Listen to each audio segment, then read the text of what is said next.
Hi, this is Steve Davis over at Total Wealth Academy, and this is Learn the Lingo. The lingo today is cost of inaction, or COI. Everybody knows NOI, ROI, but not a lot of people talk about COI, cost of inaction.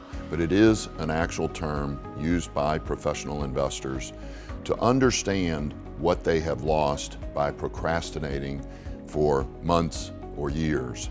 And one thing you need to understand is it's a lot more than people think. See, a lot of people think that COI is just a little bit. It's not much.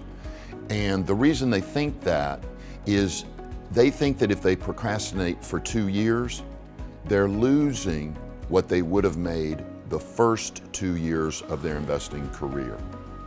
For example, if you just start off, your first year, you may only make $20,000. Your second year, you're a little more confident, you bust your butt, you make $40,000. So people say, if I procrastinate for 2 years, I've only lost $60,000. But what you've got to understand is that is wrong, totally wrong. You lose 2 years at the end, not at the beginning. Now let's look at it. Let's say that year one of your investing career, you make $20,000, year two, you make $40,000, like in the example a moment ago. But by year 10, you're making $200,000 a year.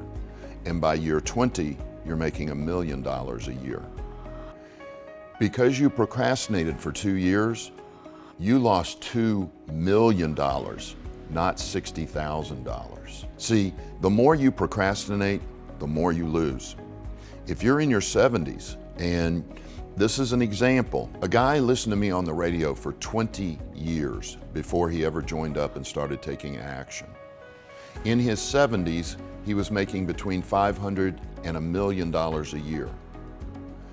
Do you realize that he lost between $10 and $20 million because he procrastinated for 20 years? And what I hope this wakes up is the panic monster in your mind.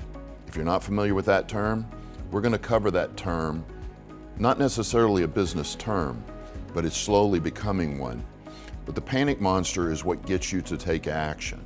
You want the panic monster in your face right now because procrastination is the thief of life. It destroys your life and it costs you literally millions. So remember, the cost of inaction is not based off the first couple of years of your investing career.